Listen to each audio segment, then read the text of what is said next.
It's another crazy day in the world of Magic the Gathering. We have the Phyrexia Compleat crash. We have March of the Machine story spoilers. We've got the confusion surrounding the Shadows over Innistrad Remastered set. And that's not even everything we're going to talk about today. Magic. I am a wizard! History. I'm an old wizard! The magic historian. My bones hurt. Greetings,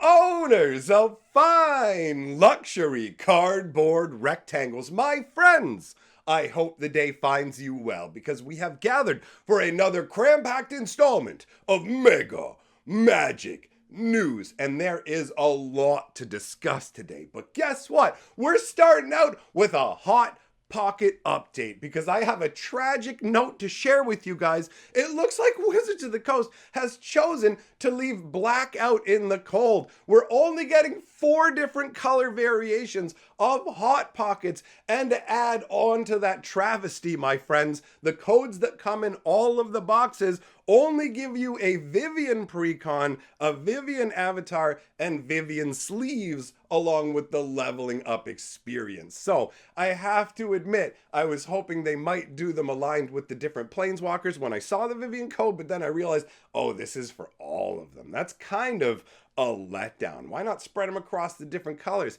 Give everybody the ability to go after whatever they want. I guess when they're leaving out black, it does kind of come up with a scenario where if they did that, people would be going, yo, wait a minute, why do we have 4 of the 5 codes? So whatever, I don't know all the specifics of food promotions, but it just struck me as odd. And since we had been covering the Hot Pocket shenanigans up until now, I figured this would end the Hot Pocket scenario forever. So let's move on to the next news item that I want to talk about, and that is the Phyrexia Compleat crash. This has to do with the oil slick bundles, right? So the Phyrexia Compleat bundles, the oil slick insanity that caused people to go wild, ordering them all over at all kinds of different prices. The initial price was supposed to be somewhere in the realm of around 75 to 80 US dollars, right? And we had these spikes where people were pre-ordering at different prices, trying to lock in. Well, out of nowhere, Amazon dropped the price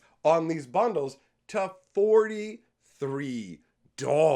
And it's a very weird scenario because a bunch of these bundles have already been shipped out. Some of them were supposed to be shipped out, but were delayed, and people are getting emails saying, yo, we've adjusted your price downwards. Some people were. Some people didn't get an adjustment and had to try and contact customer service, but a lot of people got an automatic message saying, yo, we're adjusting this down to $43. And you go, wait.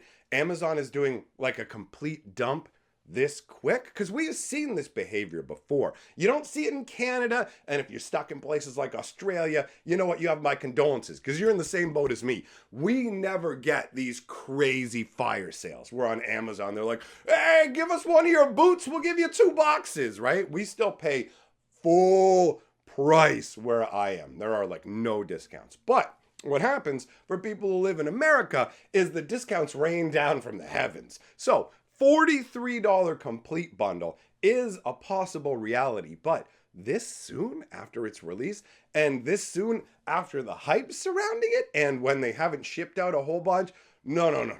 There's some kind of error going on here. Most likely what's happened is somebody has accidentally punched in the price for a regular bundle, something along those lines, right? Because regular bundles are significantly cheaper. So this is probably a situation where they are not, I don't believe that this is a liquidation maneuver where they're going, get it out of our warehouses, like we'll see with like New Capenna collector boosters, you know, that kind of stuff is genuinely dog product where people go, no, I don't really want it. But the complete bundle is a different beast. This has been hyped and flying off the shelves. So as far as I'm concerned, this is going to be a technical error, and most likely what's going to happen is everybody's just going to get their orders canceled. I doubt Amazon is just going to eat a big fat loss on this.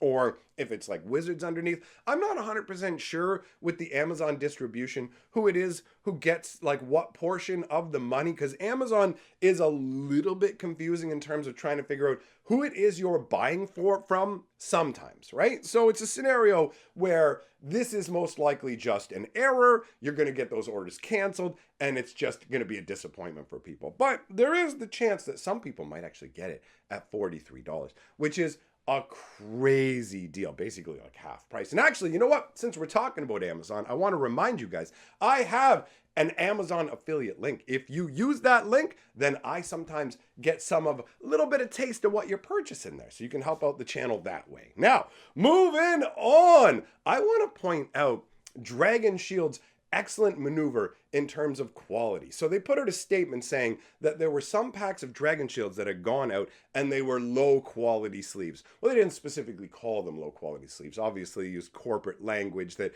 makes it sound a little bit better. But basically, in contrast to Wizards of the Coast, Dragon Shield came out and they said, look, it's come to our attention that a portion of our product, a small portion of our product, is inferior. And we are not going to stand for this. You can send the inferior product back to us. We will replace it. On top of that, we're increasing the number of people working on quality assurance. We're improving what we're doing overall. Now, this is in direct contrast to Wizards of the Coast, right? Like, I've liked Dragon Shield for a long time, honestly. This isn't some kind of paid sponsorship and none of that at all. Straight up, I use them for my cube because they make reliable sleeves. And I very much respect a company that will come out and go, we can do better. We're gonna do better. We see the quality issues. We will fix them. Where Wizards of the Coast, you can contact them and go, hey, my foils cards are all warped and whatever. And they'll be like, that's how we make them. They're to design, right? They literally just go, oh, well, the quality problems are your issue. Keep paying. They are taking no efforts to improve quality in any real way. Even with foils, they don't seem to be trying to improve regular foils. They're just going, well, we'll make etched foils. Check it out, flat foils. It costs $10 more a box to get these. And it's like, let me get this straight. These cards cost you maybe a cent more to make, and you're charging us more. Why? Well, because, like, they're flat, and you want to be able to play them in a tournament. Like, it sticks in my craw. I don't think that I would have reported on this Dragon Shield situation if I wasn't so annoyed with Wizards of the Coast like, it was just the opposite of what Wizards of the Coast does, right? It's like, and we're going to ignore quality problems, and we're going to increase production and make quality worse. Because I've noticed that even the highest quality Magic cards that are coming out of Japan have been decreasing in quality. So I wanted to give Dragon Shield a shout out for that, and also take a moment to go, boo Wizards on that front, because they really do need to step that up. Now, the next item I want to talk about is the Shadows over Innistrad Remastered. This set is causing confusion. I bet some of you right now be going, whoa, hold on. There's a Shadows over Innistrad Remastered set that they're doing? And what's in that? So basically it's taking your Dark Ascension, your Shadows over Innistrad, putting them together into a best of kind of set. And so people are calling up game stores and messaging game stores and stuff going, hey man, I want to order some of that Shadows over Innistrad. And the game store's going, the what now? Sorry, hold on. Let me just do a quick little Google. Yeah. No, sorry, that's an arena set. That's not a physical. That's not a physical Magic set. So you've got a situation where a bunch of people are like, hey, they're putting Snapcaster and stuff. Oh, wait, it's arena. They're not real cards. Like, Wizards of the Coast doesn't differentiate anything anymore. Secret layers are either something that you can order online, or it's something you can pick up in a game store, or it's just a card they give you at a convention. Jumpstart can be multiple different products. Like, everything is so muddled and confused with these guys. So it's amazing to me that even now you've got the bleed in between arena and paper Magic, where people are like, hey, I'm excited about this product that doesn't exist. Well, I mean, I guess they just put out Dominaria Remastered like a month ago. Why don't you have a different name? It's like they can't help themselves. They're like, people like this name and they're reacting good to it. Slap it on everything. Let's go. Like, it's crazy times. All right, now, what I want to talk about next are the story spoilers for March of the Machine. So if you don't want to know, now's your time to go. All right, we're going to take a look at this key art here that gives away some major story elements as far as I'm concerned. One of the biggest ones is the fact that Teferi's back, right?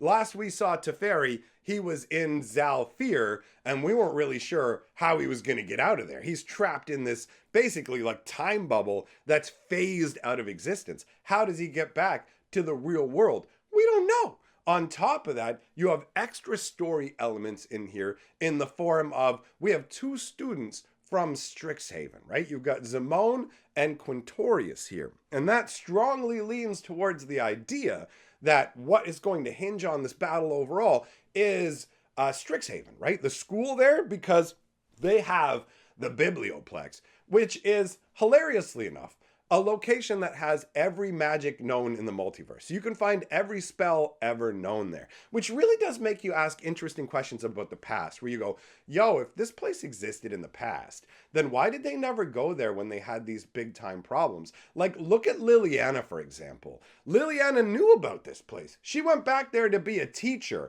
And it's like, so let me get this straight, Liliana. You knew about this school and you knew about all this. And then when you lost your youth and the mending happened and all this kind of stuff, and you made a deal with all those devils and Nicobolus, couldn't you have gone to Strixhaven and looked up all this magic that might have helped you instead of going this route? And like all these other times, you know, when the Eldrazi were threatening the multiverse, couldn't you have just headed over to this repository of all knowledge? So when you create these new, hey, check it out, there's this place in the multiverse that doesn't have anything shrouding the plane. There's nothing stopping people from finding the plane. And it has all of the most powerful magic ever, but hey, it's just at this school. Like, the school doesn't even have real protections that could stop a planeswalker who was powerful from just showing up and hosing it, doing whatever. They couldn't even tell Liliana is a planeswalker, right? So this is it's a crazy scenario to me that you have a situation where you have this repository of everything.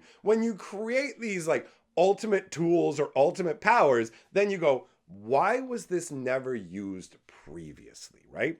But underneath it all, what's going on here most likely is that the Phyrexian invasion is somehow going to center on this world, right? We're going to be dealing with Strixhaven. We're going to be dealing with people trying to get control of the Biblioplex, trying to stop the Phyrexians from getting the Biblioplex. You can see in this artwork, we've got like a pretty sweet lineup. You've got Linvala in there as well. And that's useful because I believe that angels are going to play a massive role in this story as well. You'll remember that Tezzeret sent off that Ethereum note to, who was it? Rafik?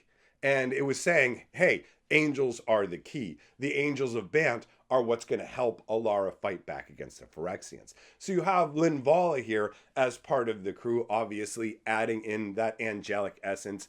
I do dig these Nornites that are coming in waves. It totally does give, again, the vibe of like Wizards of the Coast felt like with the Gatewatch and everything. They were really trying to emulate Marvel and the Avengers. And when you take a look at this artwork, be real with yourself. Does it not really feel like it has that strong Avengers vibe? I think ultimately what's going to happen here is this is the start of a massive shift in Wizards storytelling, where planeswalkers are actually going to be decentralized as the focus. If you look at this artwork, yes, we have a planeswalker presence, but look at how focal the students are, right? It's not a straight up, yo, this is all about the planeswalkers and these are crew that are following them. I think what's going to happen with the story is that Realmbreaker, the tree the Phyrexians are using to invade all these different realms, it's going to be purified using Halo. And once it's purified, it's essentially going to be a massive highway to all of the different planes of existence. So no longer will you need to be a planeswalker to move from plane to plane. And that way Wizards is going to be able to focus on following particular characters, like for example Quintorius, if they want to continue along with his story. Remember, these students are in the right age frame to be our new set of heroes. When we got Jason, all them, they're showed, you know, pretty youngish, maybe in their like 20s to 30s. So these students are going to be leaving their teenage years, going into their young 20s, whatever. So that's the right kind of age, I would say, for some of the heroes that you want to be following. On top of that, Wizards of the Coast has really leaned in to focusing on legendary creatures and commander. And so by changing the world in this way, it allows them to have these legendary characters go wherever they want them in the multiverse, and will allow for more crazy team-ups that we've already seen a little bit of with Multani and Yargle and all kinds of awesome stuff like that. So this is going to be a major turning point in the Magic story, akin to how the Mending was created so they could bring Planeswalker cards into the game. Going, we scaled down the power of Planeswalkers, we're bringing Planeswalker cards. Well, their market research says 75% of players don't even know what a Planeswalker is, so now they're going to kick that to the curb and shift it over to legendary creature following. So that wraps up all the news that I have for you today, my friends. I'll be doing a fun live stream over on my other YouTube channel tonight. So if you want to come by, I'll leave a link down in the comment section pinned at the top for you, all right? So big shout out to all of my patrons for supporting this channel. I'll see you all in the next video, my friends.